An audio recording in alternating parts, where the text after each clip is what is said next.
Here we are for an episode of Dualistic Unity Social.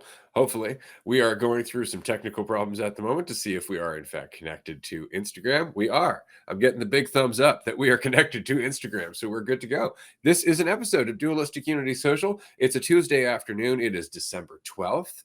Uh, However you'd like to think about that. It's not really December 12th, as we know, but let's say it's December 12th. And after this, in an hour's time, we are hosting a live call-in show. Wow, that worked a lot better. It's funny how my brain tries to skip to the end of the sentence and everything just kind of gets shoved together all at once. It happens quite a bit, actually, especially if you're in a hurry. Right. So we have a live call-in show where you can join for up to 10 minutes, be part of the episode, ask a question, share an insight, tell us a story. I don't know, rant on about some bullshit, whatever you'd like to do. It's your 10 minutes. We got a little timer and everything. And then the bell goes ding, which isn't necessarily a get the fuck out, but it is a there are other people in the queue and we appreciate you being here.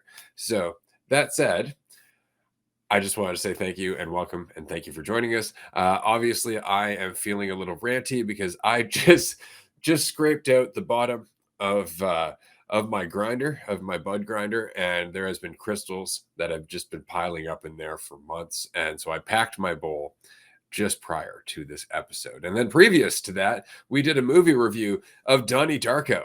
And of course, I just waited till early this morning and I watched it then. So I am steeped in all kinds of really fun, deep ideas while at the same time just being fucking stoned. I love it. And to the first comment, I thought this was at 6. There is something else at 6. This is not that thing that is going to be at 6 because it is not 6. This is the social episode we're doing beforehand as a precursor to our call-in show that we're doing at 6 p.m. Eastern time, which I'm very excited for. This is just a little social episode. And so we're live on Instagram, and appreciate everyone for hopping on. And I had something I was going to say after you started saying that. And now, yeah, I think it was just about like not having to take yourself super seriously all the time, and how funny it is that like when you're not doing that so much, like life. It's not to say that life gets easier, but you're not adding so much bullshit on top. But then there isn't that sense of like you're getting somewhere or going somewhere. Like I always maintained this seriousness because I felt like I was on this sort of track or journey, and there wasn't an ability to look around and like chill out or relax, because chilling out and relaxing isn't getting me somewhere. It's like, where is that going? And it's the same thing like we were talking about yesterday with like fucking reading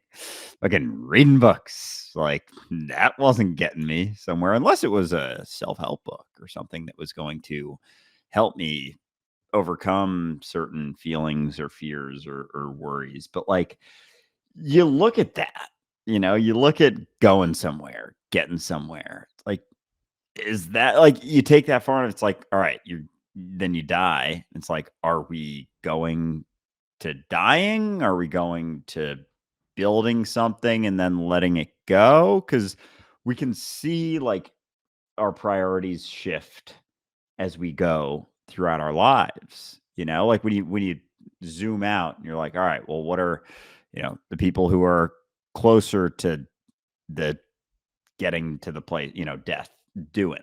It's like a lot of people are saying certain things and wishing they had prioritized certain things, but it's not to say like, live like that, because you got to live and you got to survive and you got to do stuff. But the priority, and I'm not saying like don't do things to live in your life. I'm saying like take a look at where you think you're going and like the certainty that comes with that. Because as I was going through life, like trying to get somewhere, as I am, and I say that like I'm fucking, I feel like sometimes that can come across as like I used to be like this, and now I'm like this, and now I'm relaxed all the I'm time. above That it is all. not the case.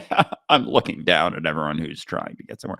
I still try to get places all the time. I'm just maybe a little bit less frequently, and able to relax a little bit more, able to fucking, I don't know, get high and just ramble on about shit. Because like, yeah, I thought I was, doing something. And even with social media, like, oh, I gotta be serious because I'm seriously helping people, and I'm coming to insights that are then being shared to the masses. And it's like, Jesus Christ, that's one way to make yourself feel better about all the other shit that you're still suffering through or dealing with. And we saw that in fucking Donnie Darko. Great movie, by the way. Like, go watch Donnie Darko, and you'll probably want to watch it again because it'll probably be frustrating. So you'll be like, "What the fuck did I just watch?" But you watch that, and the dude, Jim Thompson, Campbell, Jim Kramer, Cunningham, Cunningham. There it is. And played by Patrick Swayze, I just wanted to mention, who is otherwise a really charming individual and has been in plenty of movies where he plays not a slime ball. So he did a great job in this movie. fantastic job. And so he was just an example of someone who, yeah, taking advantage of people's fear and concern, giving them an answer. And that's so much of the structures we got these days. Like, people are afraid, and people are like, there are a lot of people afraid. What do they want? They want an answer. They want certainty. How are we going to give that to them? We're going to come up with this whole fucking story narrative and get a bunch of people to believe it, to the point that people are going to use the amount of people who believe that shit as a way of confirming that it's a correct thing to believe. What are most people doing? What are most people buying into? What answer are most people holding on to? It's like, no one's got fucking answers. No one's got that answer. And that's not an answer. And I know people are going to be like, oh, you seem very sure that there are no answers out there. It's like, I don't know.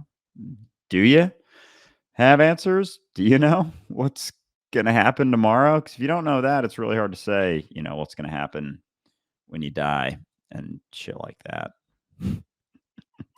One thing I have to appreciate about the Jim Cunningham character on Donnie Darko is the fact that his shtick is so very simplistic, and at the same time being very similar to Bashar, in terms of there being like, there's fear and love.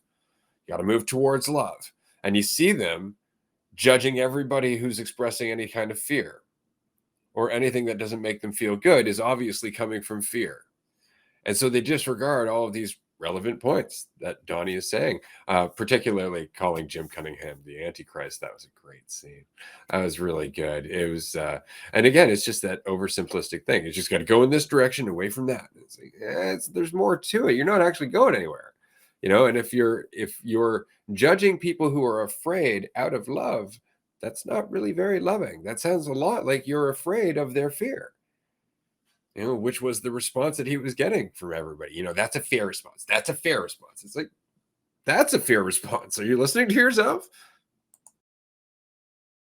That's an extreme fear response that you're holding on to very, very tightly over in the corner. Like, oh, these are my answers. Like, why are you holding on to them so tightly?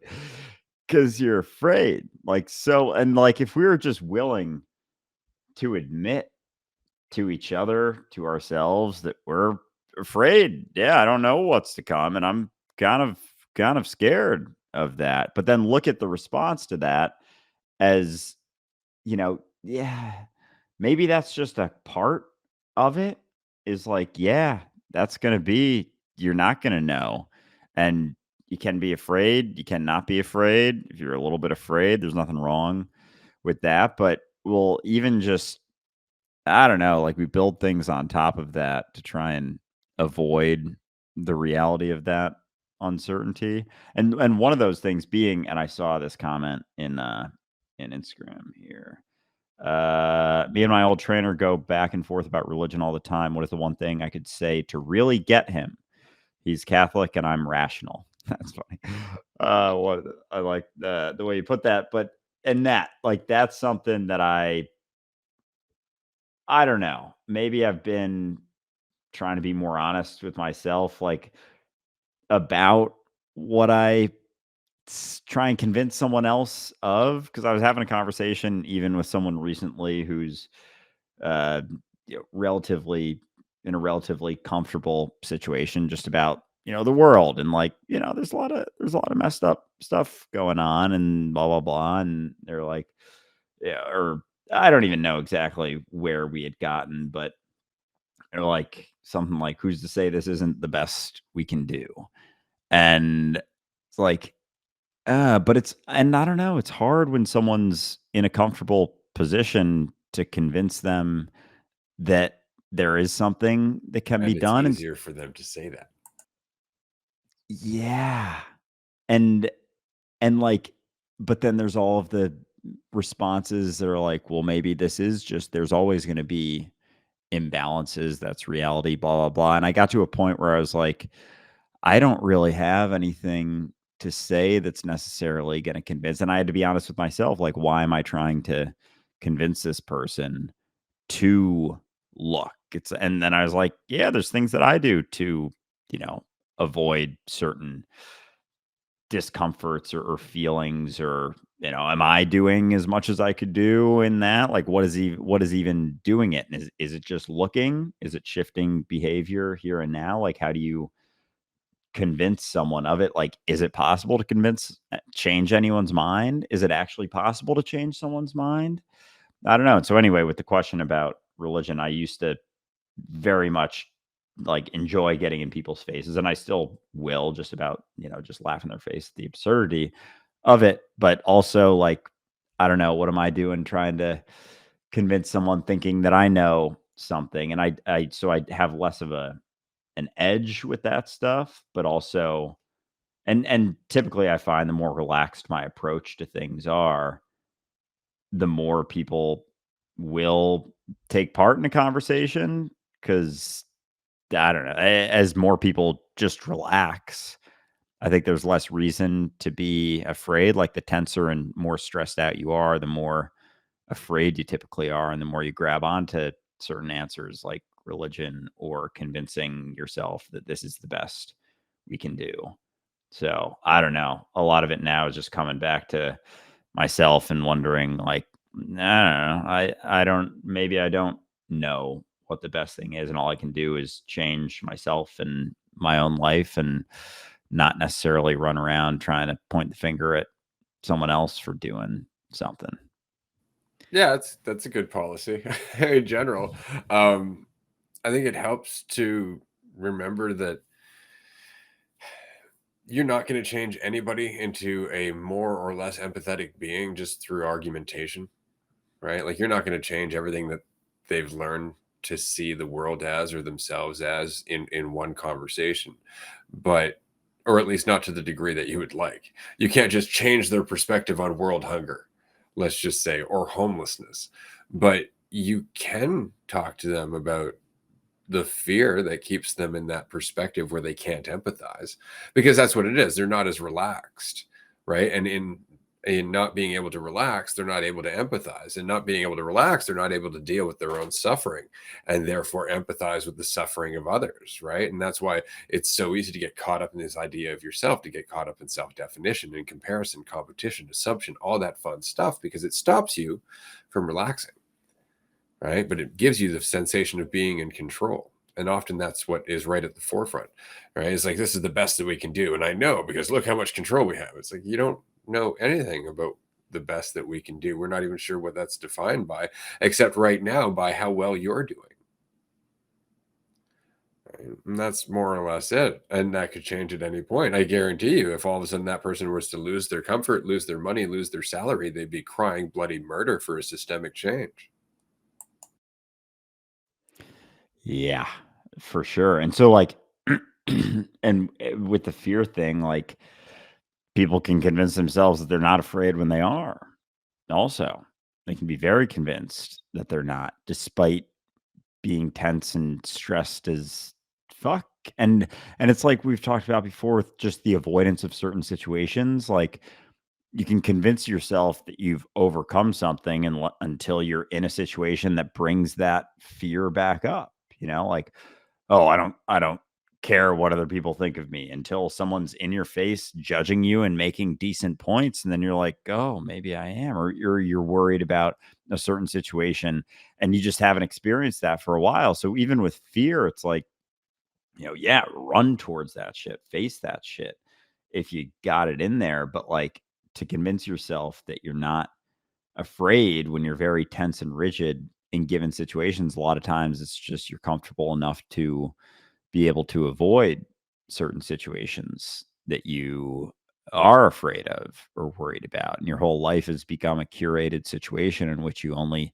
experience the things that you are comfortable with, and you only have the conversations that make you comfortable, and you avoid the conversations that make you uncomfortable. And then it's like, okay, well, why isn't that an adequate way to live life? Just avoiding all the things that make me scared. It's like, I I can't tell you that it's not. I mean, it could be. Like, there isn't, and there gets to a point, my point is, like, it gets to a point where it isn't about everyone else, and there's certain people, like, you get to a point, if someone's tense and they're convinced that they're not, if someone's afraid and they're convinced that they're not, it's like, then it's from that avoidance. It's like, I don't know, who am I to tell them, and what sort of experience am I perpetuating for myself by getting stressed out about them lying to themselves, you know?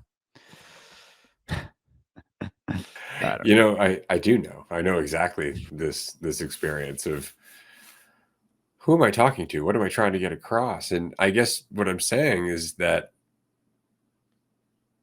unless you're not talking to the person at all, you're always getting something across.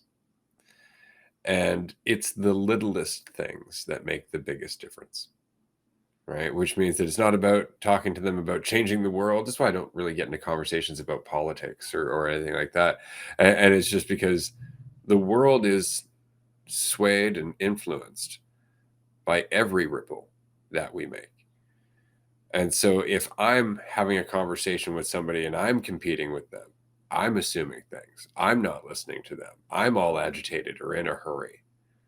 That is the state of mind that I'm perpetuating. That is what I'm embodying. That's what I'm encouraging, in fact. And so the alternative is to relax. To relax. But that means when somebody's talking to you about their worldly problems, oh God, the stock dropped, or I lost some money at the bank, or I'm gonna, my girlfriend, I think she's gonna cheat on me. I'm not sure. Whatever it might be, your response to them is typically in the same vein that would be your response to yourself, because you're not trying to get anything across to them. So the only thing you're left with is what you would do yourself, which is honest and authentic. But that's the point. You're not trying to get anything across. This is why when people ask me, like, well, I heard that you got a lot of views on spirituality and this used to happen. It doesn't happen anymore, thank God. But at one point, this used to happen. And I would just ask them, like, are you sure? Like, are you sure you want to get into this? And it's just because you're opening up a giant conversation. And it took me forever to get to the point where I even gave them that kind of warning before I'd be like, yeah, and just dig the fuck in and then not worry about the scorched earth that remained in my afterwards, right? It's just yay. But now it's just that recognition that often people aren't looking for the chance to grow. They're looking for the chance to self-validate, right? And it's because they're afraid, and thus they're fragile. And so the alternative is to just not share that fear. And if you're not afraid, then there's no world to save, and there's no people to save, and there's nowhere to get them to, and there's no magic insight. There's nothing except where you are right now and the mentality that you're embodying. And that's the mentality of faith. That is so very difficult because immediately you want to have faith in something, but it's not faith in something, it's faith as something. It's faith as everything, knowing that, as Alan Watts said, you are fundamental to existence. You are absolutely equal in how much of an impact that you have. It's just that we tend to look at the impact and we look at the superficial rather than the underlying, right? Like, we, instead of looking at the fact, oh, that person just spent, this much money on the stuff that they own, that's a big impact. It's like, right, but the underlying impact is because they fucking need it, right? And that is something that they're perpetuating, and it's being perpetuated by everybody who looks up to them. And so changing that in yourself changes everything. This is why nobody questions billionaires, is because most people would just like to be one. If they could get rid of that ambition, all of a sudden they would start to recognize that billionaires as a whole make no sense, or rather they are a symptom of an otherwise unbalanced system. Yeah, and so in that conversation, even the one I had, recently just about things going on in the world. Like, it got to a point where I kind of had to realize, all right, maybe I don't have like all the talking points or whatever. And I just kind of like took a deep breath and relaxed. I was like, you know what? I don't know. I got no fucking idea. I have no idea what's going to help or hurt anything with anyone ever. All I got is what I'm doing. And yeah, there are times where I perpetuate certain things and certain mentalities. And so, and there are times that I, don't, and recognize, what do I need? Does this actually make me more? Does it not? And it got like much more of like a real conversation. It wasn't so much about like this and that. It was more, all right, let's have a seat here and talk about just what's going, not everything else, just right now. And there was a part of me that was like, I'm losing the conversation, like, there was a point I never would have done that. I would have just gotten frustrated my way out of it until it just stopped or said something stupid, instead of just like fucking chilling the fuck out and being like, yeah, I'm not sure. All I got is what I'm doing, and seeing that. And then it just like, it all kind of settled. And I don't know, even just in that, like in a conversation like that, where there's a back and forth, and then it's like being willing to just like admit you don't know, like maybe that has more impact. It's like, oh, that's an option. You never really know. And so but like, and being honest about like, yeah, I don't know. And like, does anyone really know? And like, that is an entire conversation that could get through to, anyone who's believing in something. Cause then it's like, well, I guess not. It's like, okay, then why are you believing that? And it's like, well, cause I'm afraid, cause I'm worried, cause I'm nervous, cause and then that opens the doors to looking at that. Like, okay, why are we afraid? And then it's like a fucking actual conversation, instead of just like fucking talking about conceptual stuff. And like, and I'm getting into religion now. Initially, I wasn't really talking about religion, but it's like, is God real? Is Sky Daddy real? It's like, oh, yeah. And it's like, well, you can't prove that he's not. And it's like, why do you think he's a he? I don't know. Yeah. It's like, yeah. Why does he just happen to match all of your preferences? Why are his judgments just your judgments, the judgments you hold on to? Why are your judgments his judgments? Like, have you ever looked at that? And it's like just a realness to that shift, instead of the back and forth of like, you know, believing versus not. And yeah, because it's a little bit less it's like a little too close to home sometimes to start having like actual conversations, instead of just the back and the forth about what could be or might be or isn't, definitely isn't, so I just wanted to take a minute here because we're about halfway through this this episode of Dualistic Unity Social. We have a live or a viral video contest right now. We have a mini retreat coming up February 1st to February 5th, but we also have a California mini retreat. This is a 4-day mini retreat. All your food and weed and substances are covered, and it's going to involve up to 14 members of the community, I think, 16 if you include Andrew and myself. Amanda's going to be there, Jackie's going to be there, so you're going to have all 4 hosts of the Dualistic Unity podcast at this. It's going to be a lot of fun. So the California mini retreat is April 11th to April 15th. Tickets are on the website right now. Details are on the website right now, but you can win a ticket just by making a video about Dualistic Unity, either your experience with Dualistic Unity, a clip from Dualistic Unity, whatever it is you'd like to make, however creative you'd like to be. This is the QR code on the screen right there. You can see the link in the chat section. This is an opportunity to win a free ticket to this event worth about $1,800.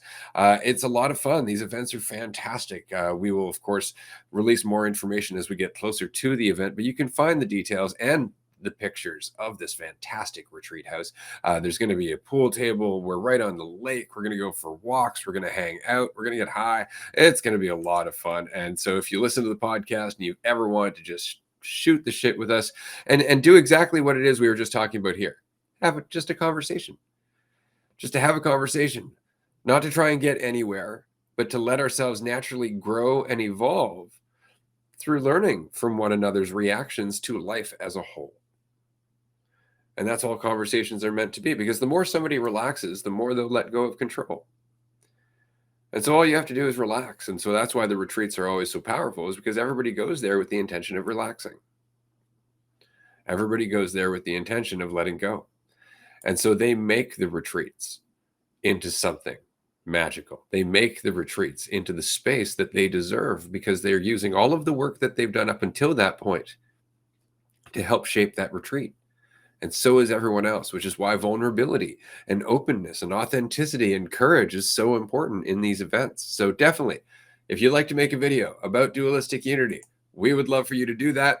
Tag us in the description. The video with the most views wins. Now this depends. Well, it doesn't actually depend. This is across all platforms that Dualistic Unity has an account. So TikTok, Instagram, YouTube Shorts.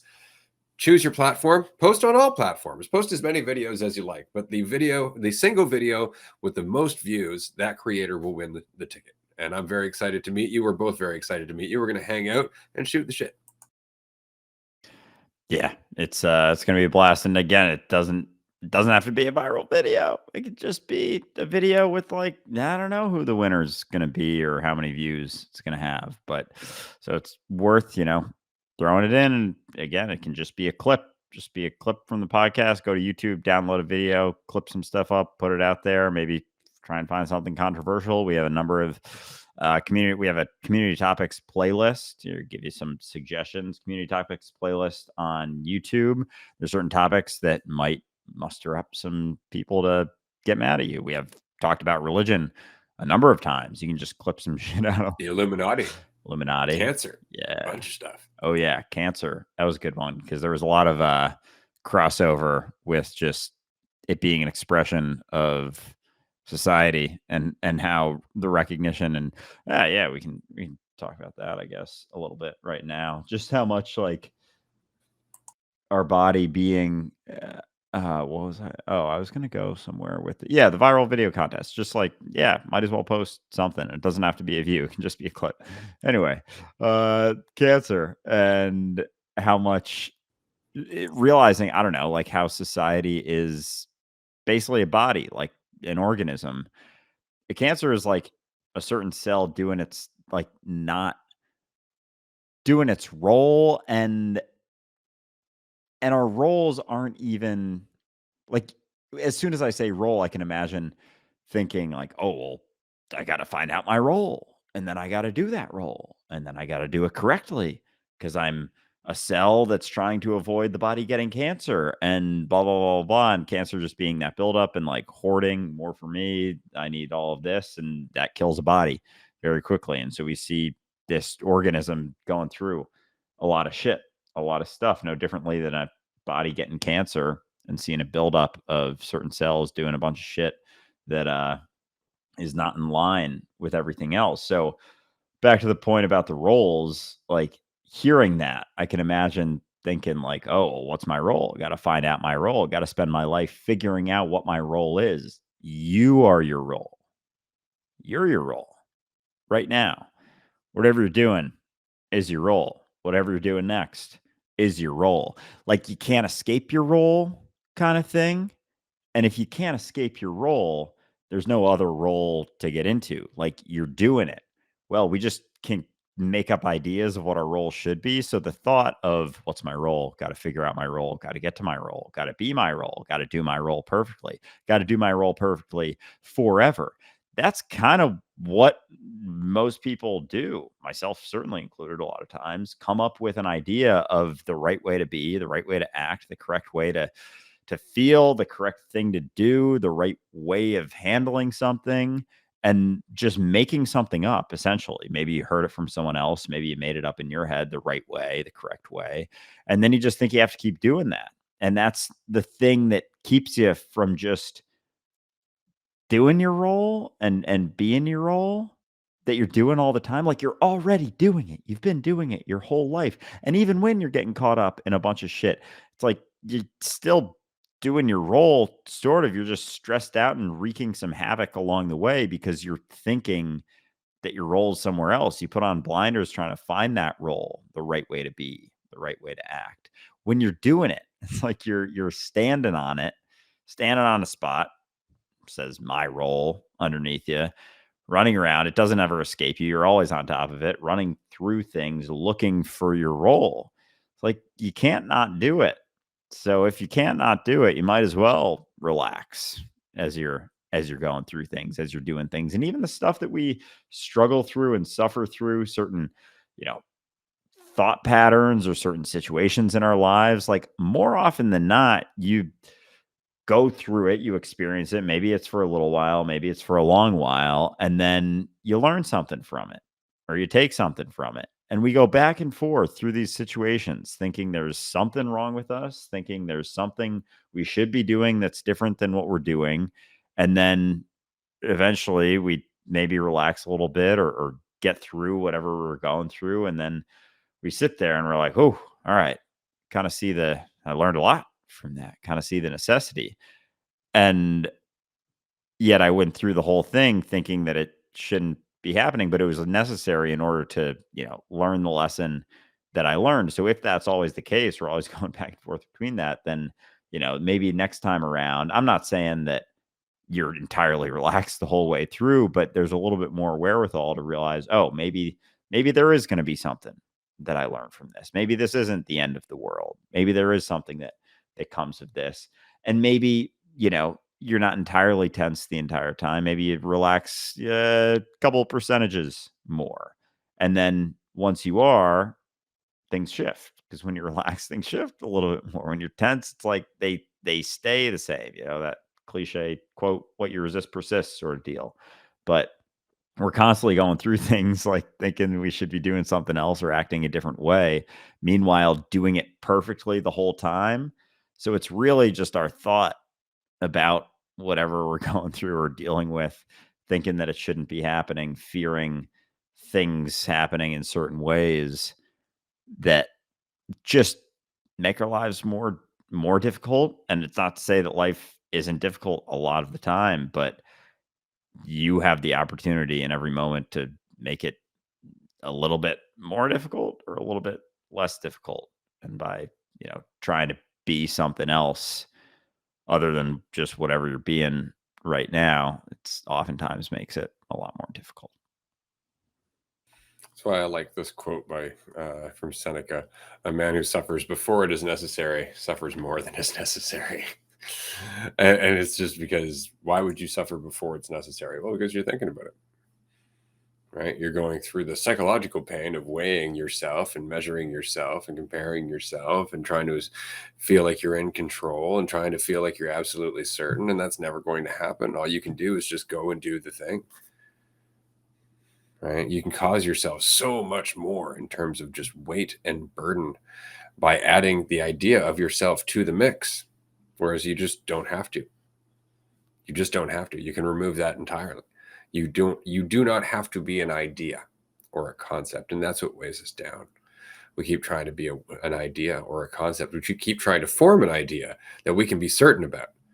It's like, aha, I'm that. It's like, yeah, for how long? And dependent on what?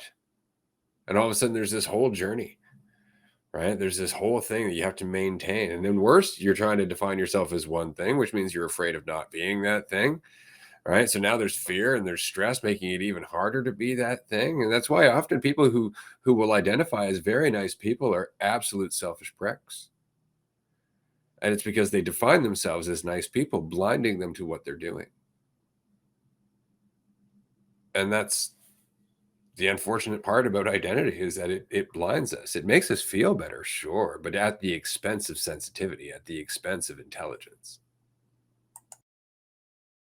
I love that one because as soon as you define yourself, like be very wary of people. Because and I'm just speaking from my own experience. Like I've thought of myself as a, good person, nice person. Not to say that like maybe you're not a pleasant person to be around, but just that, just saying, assuming, oh, I am a good person, a nice person. Like you're gonna miss shit.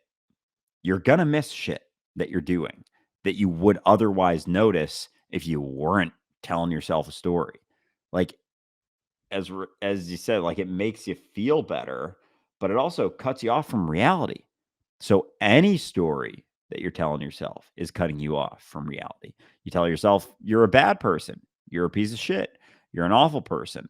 It's like you're missing all of the situations in which you're not being that.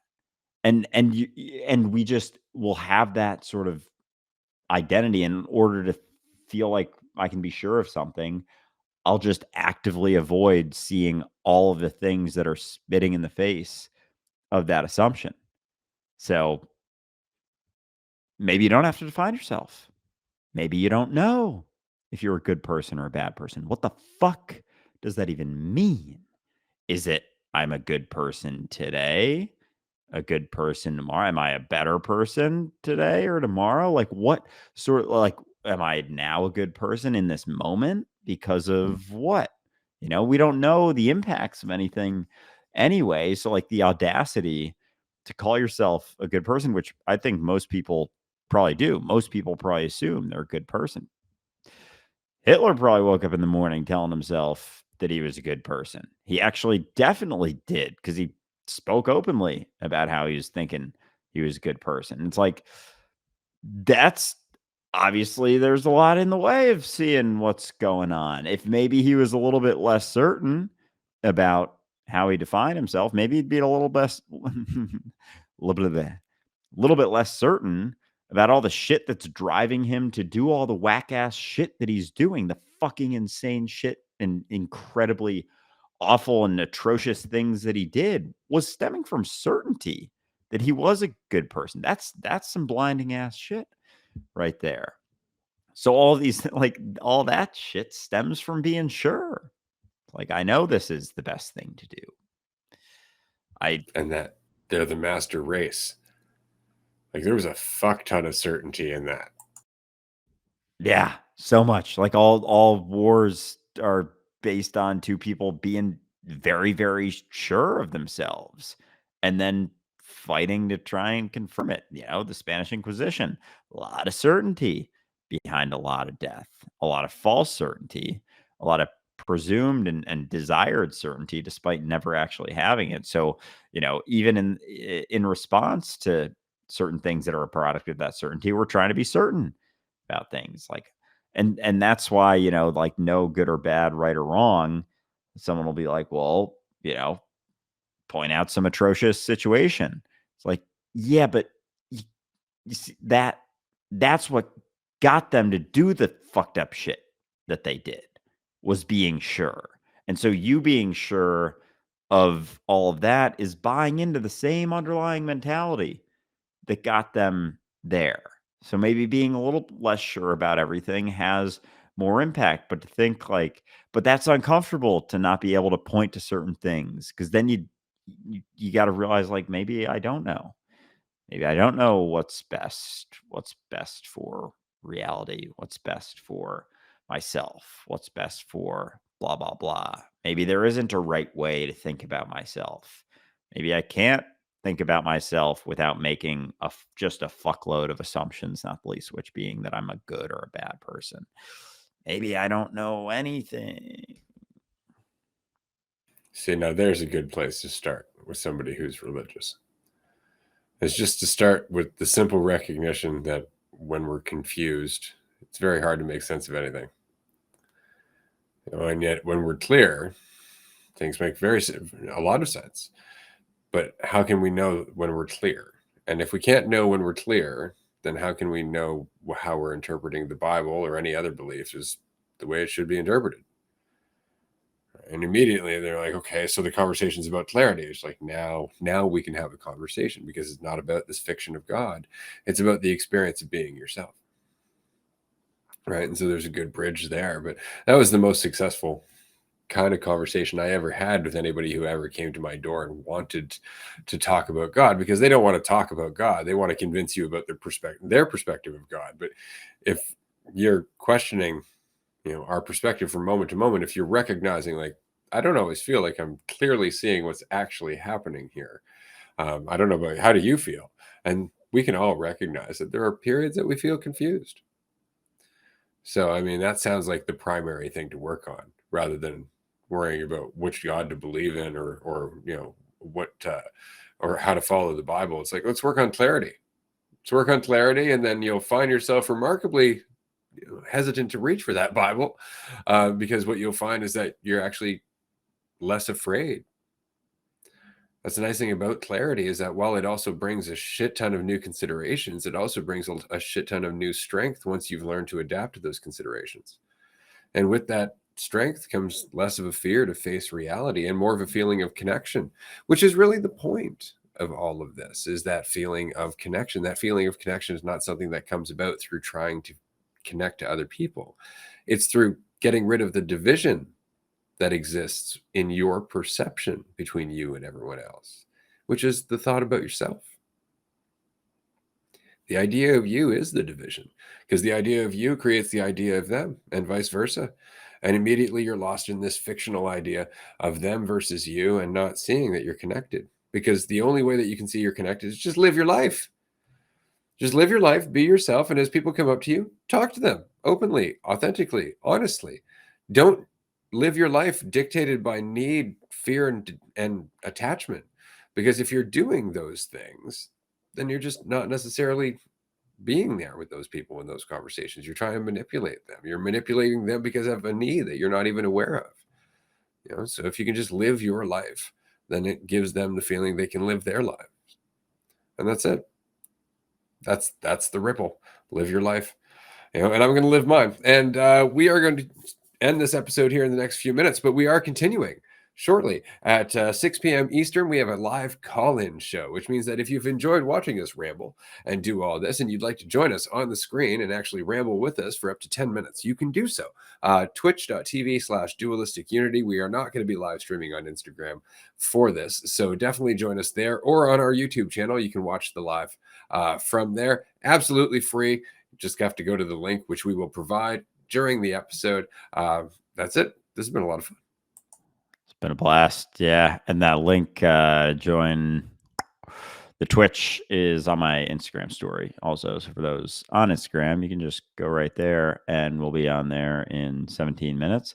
And it, for anyone who calls in, it becomes an episode, like a full podcast episode. So you can listen back to it. You can talk about something and it goes out to our audience. So you can talk about something you want to talk about. If you want to ramble on about something, ramble on. That's what we'll be doing if you're not.